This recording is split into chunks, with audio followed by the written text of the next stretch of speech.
attorney for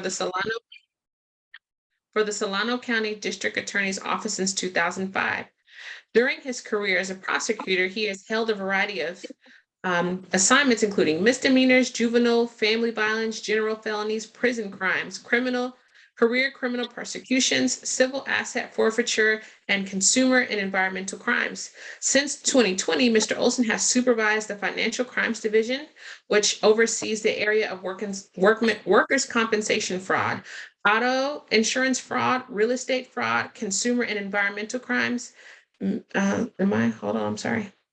You don't have old people eyes here. Okay, where he is. I'm so sorry, excuse me. Major narcotics and civil asset forfeiture. Mr. Olsen also serves as the community prosecutor, where he is tasked with forming partnerships with nonprofits, faith-based groups, law enforcement, and other community organizations in order to address quality of life issues, which include complex civil enforcement litigation, criminal felony prosecutions, and grand jury investigations. Mr. Olsen holds a bachelor's of arts degree in history from the University of California at Los Angeles, as well as a Juris Doctor from Chapman University School of Law. And with that said, welcome, Mr. Olsen. The floor is yours. Thank you very much for having me. And it's just a pleasure to be here tonight. And I'm going to talk a little bit about what I do, what my office does, and how I got to where I am currently. I'm going to share my screen here because I have a little PowerPoint. And all right. Is that working? Does everybody see that? All right. So my name is Matthew Olsen. Matthew K. Olsen is my lawyer name. I usually just go by Matt. I have a deputy district attorney with Solano County. Before I start, I have to give a disclaimer because I am a lawyer. The views and opinions expressed in tonight's presentation are those of the presenter, myself, not necessarily the district attorney or the Solano County District Attorney's Office. There we go, all disclaimed. So as you heard earlier, my education and background, in order to go to law school, you have to have a bachelor's degree.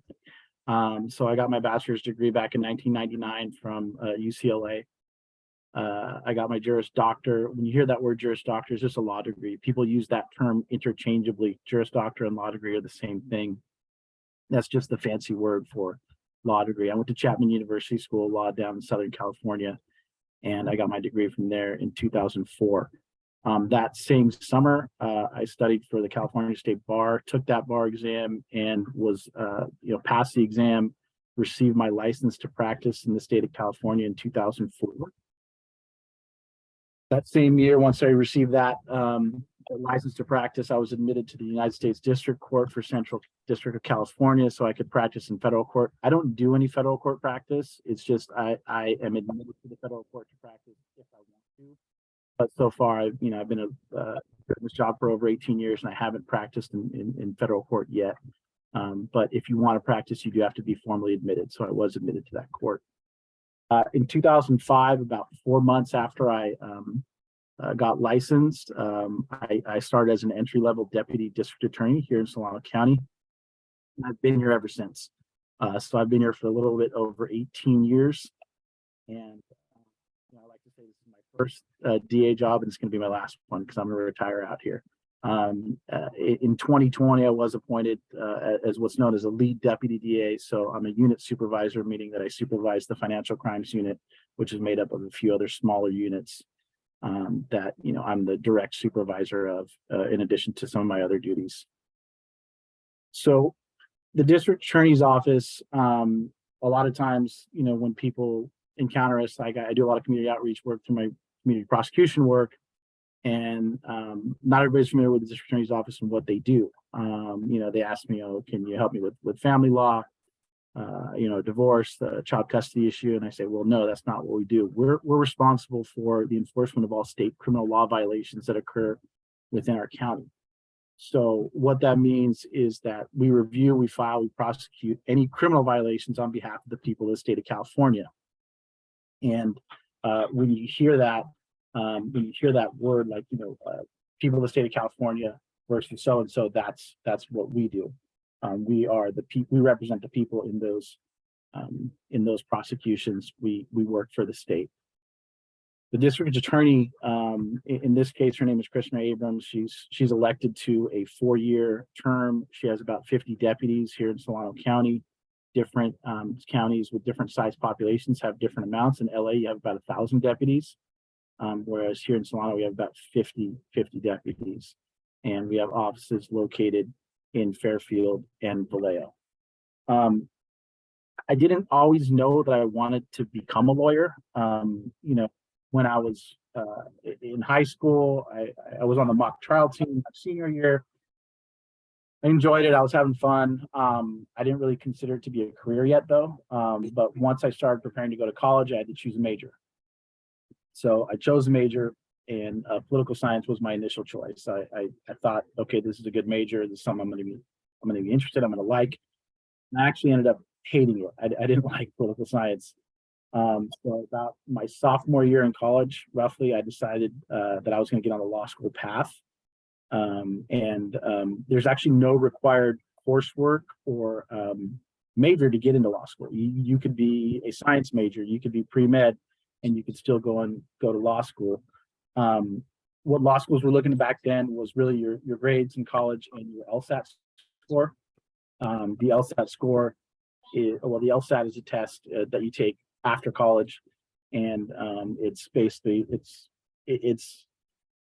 it's what the law schools look at to determine. It's a standardized test, and what they look at to determine where they're going to rank you in terms of their admissions. So I changed my major, my grades went up. I graduated and took the LSAT that summer, but I didn't immediately apply to law school because I didn't think I could afford it. I didn't think I could get the loans. I just felt it was going to be a huge financial challenge. So what I did is I got a job. And I sat in a cubicle all day, and I dreaded every minute of my existence there. I was on the phone most of the time, dealing with angry distributors of our product, and basically doing a lot of problem solving. But I really just couldn't stand my job. So finally, my mother convinced me to go with her to a financial aid seminar at the law school. And we walked out of that room that night with a real concrete idea that, hey, we can make this work. We can finance it, and we're going to be able to do it. I knew I would incur some very significant debt.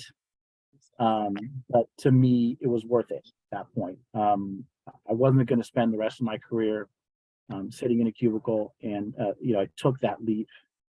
So I got into law school. I started law school, and almost right away, I knew I wanted to do criminal law. All the other areas of law seemed boring to me. There are some things that sound kind of exciting, like entertainment law, sports law, but a lot of that is contract work when it really boils down to. But that stuff just didn't appeal to me. I always kind of knew I wanted to do criminal law, but I didn't necessarily know if I wanted to be a prosecutor, if I wanted to be a defense attorney. Most law schools have career services offices. So what I did is I went to the career services, and I was looking for internship posts. And I got lucky in my first summer in law school. I was able to intern at the district attorney's office down in Orange County, where the law school was. And the next summer, I actually interned at a criminal defense firm. So I was able to get experience on both sides. And that really helped me determine where I thought I belonged, which is why my third internship, I went back to the district attorney's office that last summer. And law school interns, you can actually go through a certification process, which is a little bit different than most other graduate schools, because what that allows you to do is you can get certified by the state bar if you have taken a certain amount of coursework in law school. And this allows you to actually appear in court if you're supervised by a licensed attorney. You could actually appear on any kind of case, but most offices aren't going to let you appear on just anything. So most offices are going to let you do maybe some misdemeanor cases, suppression motions where people are trying to get evidence out. But that can give you an incredible advantage when you're interviewing against other new law school grads who haven't done that. I knew I wanted to be a deputy district attorney, and there's 58 counties in California. So if you're licensed in California and you want to be a deputy district attorney, there's only 58 counties that you can go to. And not all of them are going to be hiring. Some of them are going to be very small. Some of them are going to be very big. So the number of jobs is finite. So, but I had already done as a law student some of the functions that I would be asked to do as a first year deputy district attorney. So I felt that gave me a huge advantage when I was going in and interviewing. And this is really going to be true for other fields. Any other field you get into, I would highly recommend finding yourself an internship or any kind of exposure to the field, because you're going to learn the most by doing. So that's how I kind of ended up, where I'm at. I was just basically at that time, I wasn't married, I didn't have any kids, so I could go anywhere in the state. I actually grew up down in Southern California, but almost 20 years ago, I applied to Solano County. I got the job here and I loved it so much that I never looked back, and I've been here ever since. And honestly, I love my job. I could definitely make more money as an attorney doing something else, working for a big firm. But I wouldn't trade that for anything, because I really think what we do is important. So let me talk a little bit more about what it is we do. We work with a lot of different agencies throughout the state, throughout the county. Cases get presented to us by local and state law enforcement agencies. So for the most part, that means that we're going to be working a lot with the police departments in our county, Benicia PD, Dixon PD, Fairfield PD, Rio Vista PD, the Solano Sheriff's Department, Sassoon, Vacaville, Vallejo, California Highway Patrol. There's also some other miscellaneous state agencies that we'll get cases from. I get cases oftentimes from the Department of Fish and Wildlife. They have their game wardens that are going out. They're investigating things like wildlife trafficking, illegal wildlife trafficking, or water pollution in some cases, where they have oil spills that either intentional or negligent. So those are some other different state agencies that you can encounter in this job. We can also accept cases from federal agencies, but we can still only prosecute violations of state law. A federal agency can bring us a case that there is a violation of both federal and state law, and for whatever reason, the federal prosecutors don't want to take it. So they would give it to us and say, hey, can you do a state prosecution out of this? It's rare, but it can happen. And most of the times agencies like the FBI or the DEA or the ATF are going to be bringing us cases, DEA being, drugs usually, and the ATF is going to be a firearms case. But what we do is we review the cases that are presented to us, and we determine if formal charges will be filed or not. That brings us to kind of our ethical responsibilities. And this is something that we have to take very seriously as prosecutors. We have an ethical obligation to only prosecute cases that we can prove beyond a reasonable doubt. So that means we have to reject cases that we cannot prove beyond a reasonable doubt. Now, the definition of that is that the legal definition that you'll get in jury instructions in California is proof that leaves you with an abiding conviction that the charges are true. What does that mean? Well, that's still sort of a subjective standard, right? So a lot of what we're doing is, crafting our arguments with that standard in mind. And I've reviewed thousands of cases in my career over the last 18 plus years. Many of those have been cases where somebody's sitting in jail awaiting a charging decision, and I have to decide basically on a daily basis whether or not somebody stays in jail or they walk free. So we have a tremendous responsibility to both the public and the accused alike. We have to take both those into consideration. Is this person a danger to the public? But even if they are, do I have enough evidence to prove that they are guilty of what they're accused of? Our mission is to seek and do justice, and it's not just for the victim, but it's also for the accused. And I think that's lost on when people talk about prosecutors, because we do serve a gatekeeper function. Sometimes that means letting somebody go that you think may be guilty or is probably guilty, is most likely guilty, but we don't have enough proof. So we have to make that tough call all the time, but it's one that we take seriously. Our office motto is that integrity matters. What's great about this job is that there's no typical days. it's exciting. It's incredibly stressful, but it's also rewarding. We work a lot directly with victims who have often been through a very harrowing experience. Themselves or a loved one may have been a victim of violence or theft or any sort of crime, right? So when we're meeting somebody, it's usually because they themselves are the victim of a crime, or somebody that they love is the victim of a crime, or on the other side, they themselves have been accused of a crime, or they themselves are a loved one of somebody who's been accused of a crime. So it's always going to be a very tough situation when we're encountering somebody in our professional capacity. So we have to keep that in mind. You have to have a passion for this work if you want to succeed in this business. There is a high burnout rate. Some of our misdemeanor attorneys right now, they're carrying caseloads in the 500s, and it's a very tough thing to be coming straight out of law school and be carrying these huge caseloads and being under that kind of stress constantly. But we're in court almost every day, and that's one of the things about, a lot of people don't take this into account, but most lawyers aren't in court every day, let alone at all.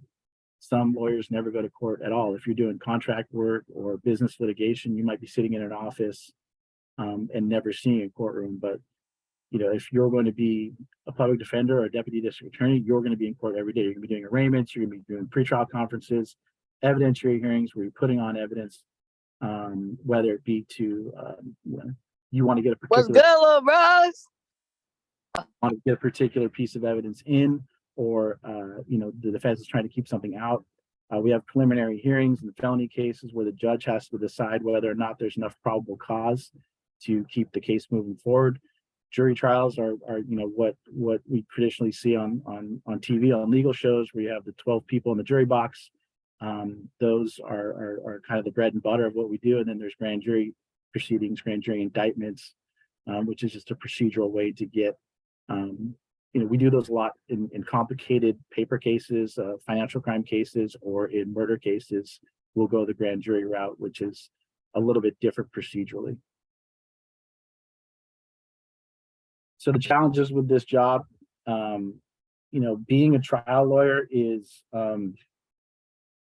probably, I think it's one of the most difficult. It's definitely the most difficult and stressful job I've ever had. I think it's probably one of the most difficult and stressful jobs out there. And the reason is that because as a prosecutor, when you're putting on a case, you alone are responsible for putting on the evidence in your case. It's totally up to you. The judge doesn't have to do anything. The defense is not required to put forth anything. They could just simply wait, see what you put up, and say they haven't proven it. And that's our argument, is that the DA has not proven their case, so my client's not guilty. We spend a tremendous amount of preparation trying to anticipate what could go wrong with our case, and that's what we build the case in. I often tell young lawyers that that's just part of your job. You're just trying to figure out what are the possible defenses, and what are we going to encounter when we go through when we put this in front of a jury. I met a lawyer early in my career who was a doctor, and he told me being a trial lawyer is much more stressful than being a doctor. I've never been a doctor, so I don't know if that's true or not. But all I know is that we have a jury of 12 people that we've never met before that are expecting us to wow them with our evidence. We have a judge that is trying to get his or her case moved through the calendar as fast as possible so they can get impatient. We have a defense attorney who's trying to stop us from putting on our evidence at every turn. They're objecting to every piece of evidence that I put on. So those are the challenges that we face on a daily basis. So you have to be creative. You have to be able to solve problems. These are really some of the most crucial skills you can possess in this job, because nothing ever goes exactly as planned when you're doing a jury trial. Even when you're doing some of these other hearings that aren't necessarily jury trials, but your witness testimony can change. You could have a scheduling issue where your witness doesn't show up or can't show up, and you already have your court date set, and those aren't easy to change. You're constantly being hit with objections to whatever evidence you're trying to put in because the defense just wants to prevent you from putting anything on.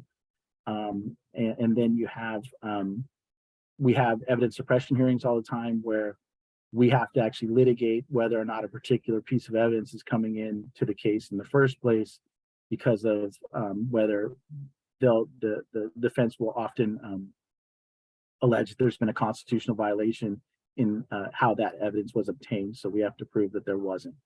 So we're basically fighting at every step of our case. You got to be able to adapt and think on your feet when you're in this job. We don't do this job alone, which I'm incredibly thankful for.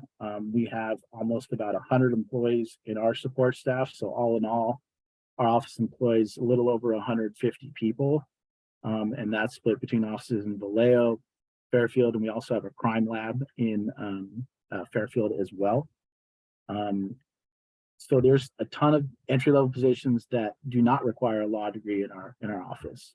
We have things like office assistants, legal secretaries, process servers, investigative assistants, victim witness advocates, and criminalists.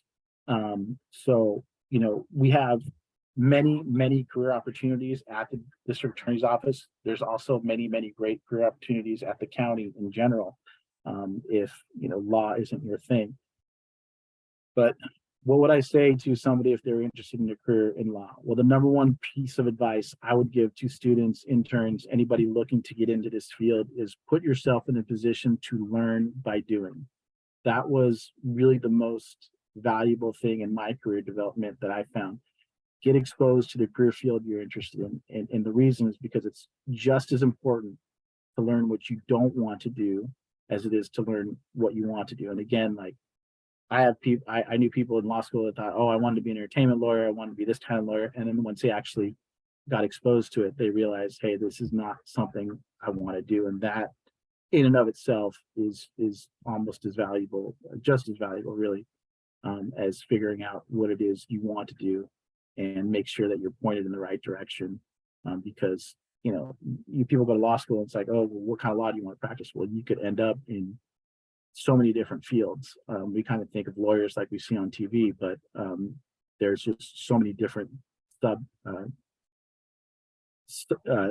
you know, basically subgenres within the law that you can get into.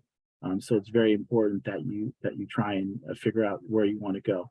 But also the beauty of being a lawyer is that, you know, at any time you could always just open up your own office. Like tomorrow, if I wanted to, you know, leave the DA's office, I could open up the law offices of Matthew Olsen and just do general kind of work. I'm not going to do that, but you know, for a lot of reasons I don't need to get into right now, but you know, that is the beauty of having a career in law. But it's stressful, it's hard work.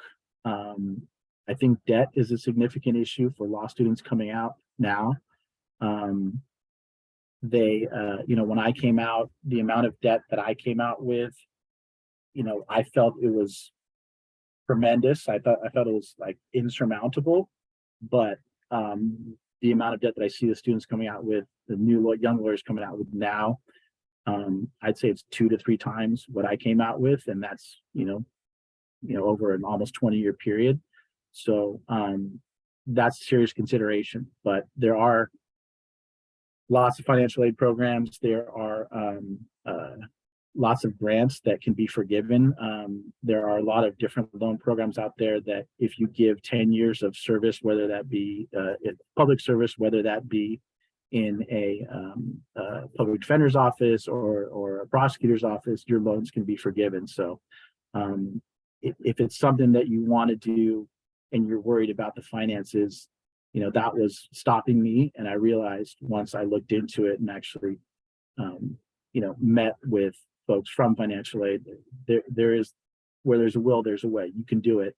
But you know, there will be some debt but that's just part of it. So I don't regret doing it at all. I'm very happy with my career choice. Like I said, I think I feel very fortunate because, you know, Solano County is my first office that I worked for, and it will be the last one because I do plan to retire here. Yeah, I mean,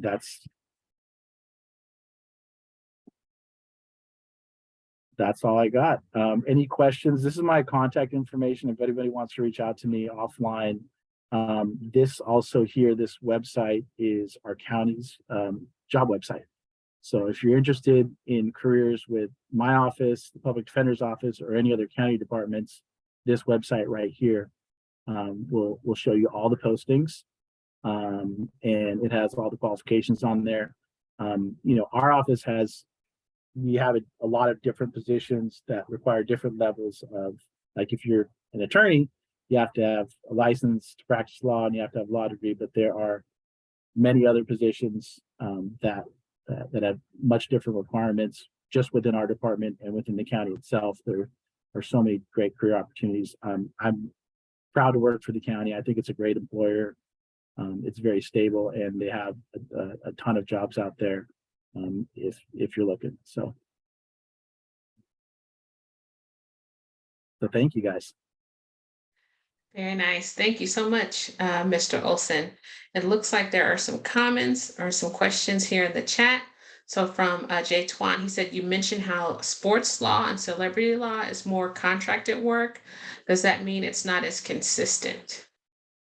Well, so I think that when people have they have a view of what it's going to be like. If they get in entertainment law, they think, okay, that sounds good, and that's the kind of point I was making. That sounds like it'd be something exciting, and I think really what you have to realize is a lot of that is reviewing contracts.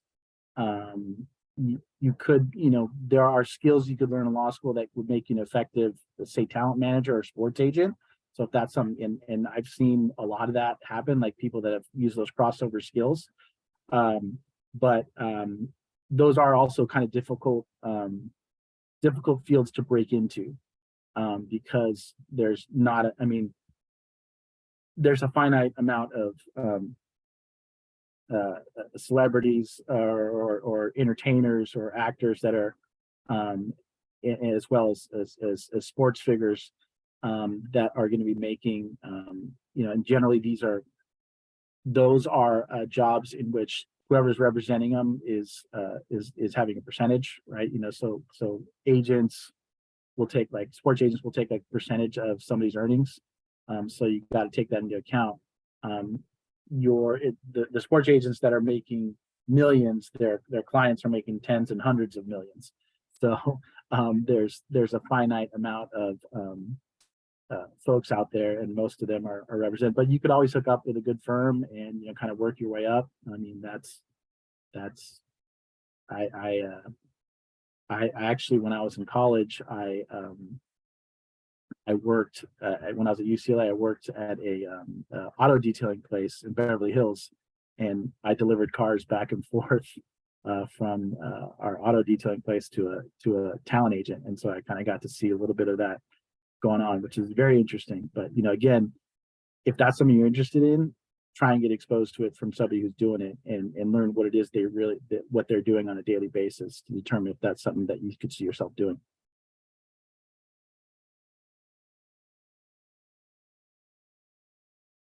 All right, so there is another question in the chat. What advice do you have for studying for the LSAT?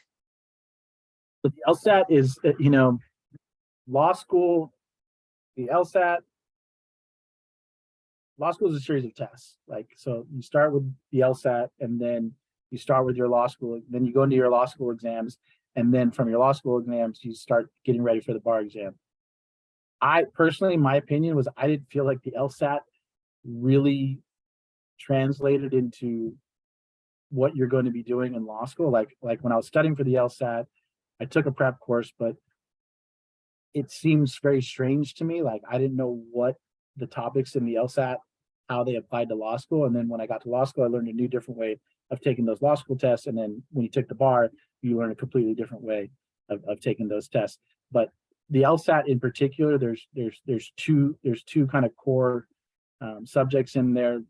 There's reading comprehension, which is, if you're going to law school, they teach in the Socratic method. So you're assigned reading, and then the next day you show up and the professor just starts peppering people with questions. So you better be prepared. Basically, you better have read that the cases that they assign to you, and be ready to analyze them, because there's no raising hands. The professor is going to say, Mr. Olsen, what did you think about this case? Right. So part of it is fear-based. I would talk to this, the guys I studied with, we were just all kind of just waiting to be in those crosshairs. And so reading comprehension is a big part of the LSAT. And I didn't know why at the time, but once I went to law school, I realized, okay, that's why they're testing you on that. And then they have another section that's called games or game theory. But those are just, they're sort of like logic-based puzzles. I don't really know how to explain it. But it was very strange to me when I first started studying them. And I didn't really know why, but it's basically kind of testing, logic theory and how you can work through different logic problems. So there are prep courses, there are books you can buy, you can take sample tests, just like with any of these standardized tests, same thing with the bar exam. So I would, recommend, taking that and kind of, running through those practice exams just to see how you can experience it, because it's a strange test. It's much different than any standardized test you've taken up through high school and college. So what would you say the salary range is for like a lawyer right out of law school, like on average, or maybe for the state of California? So when, when I started, excuse me, I'm gonna take a drink. When I started back in 2005, public lawyers are going to make less than private lawyers. When I started back in 2005, I started at the entry level, basically level 1, step 1 for Solano County. And back then I was making $48,000 a year. Now the same entry level starts at about closer to 75, 80. So those starting salaries have come up, and then we have a level and step system. So within Solano County, which is very common with other counties, and that means level 1, step 1 is considered the bottom of entry level, and within each level there's 5 steps. So you could be a level 1, step 2, step 3, step 4, and then you go to level 2, and there's 5 steps within that, and so on and so forth. So you kind of work your way through the steps and the levels. So if you came in with experience, you might come in as a level 2 at a different step. Now, most private firms, if you're going to get a job with a private firm nowadays, you're probably going to be making at least 6 figures. I'd say, $100,000 plus. Sometimes they, people kind of consider the lifestyle choice of that, because if you're going to be going to those big firms, you could easily make $150,000 in your first year, maybe more, depending on, if you're a recruiter or not. A lot of those big firms, they look for people that graduated at the top of their class. They want people that have been on law review, have high GPAs, but they pay a ton of money. But also the flip side to that is you're going to be having to do billable hours. And so they're going to expect you to work a lot, be on call all the time. Some people don't think that that's a real lifestyle that they can maintain. I mean, if you don't have kids, you don't have a significant other, it's probably more doable. But it's, with the money comes a lot of demands on your time. They're going to expect you to be making money for the firm, and it's again, you get kind of a high burnout rate with those folks as well. So sometimes, I mean, we're an 8 to 5 job, but like if you're in trial, if you're preparing a big case, you're probably going to be working evenings and weekends on it, honestly. But we're a salary position. We don't expect, I don't ever have to worry about billable hours. I never have to bill an hour. I don't have to worry about any overhead. I don't have to worry about making sure my secretary gets paid. I don't have to make sure I have enough money to buy, paper for the copier or new toner for the copier. It's like all that is taken care of by the county. So, I mean, I'm just here to do my job, which to me, that's why I wouldn't want to get into private practice, but that's just me. Thank you. Are there any other questions for Mr. Olsen? You can drop them in the chat, or you can pop on. Your choice. Right. Well, Mr. Olsen, we thank you so much for joining us this evening for our Workforce Wednesday. We thank you for the awesome presentation and all the great information. I'm sure you've inspired our participants today, and we hope to have you back in the future. We thank you for your time, and we thank everyone for hopping on this Workforce Wednesday, for participating, and for your questions. And if no one has anything else, you may feel free to log off. If anybody has any questions, another time and you want to reach out to me, you have my contact information. I'm always happy to take a call or an email. So Awesome. Thank you so much for that open invitation for them to contact you. well, Awesome. Thank you. Mhm. Thank you, everyone.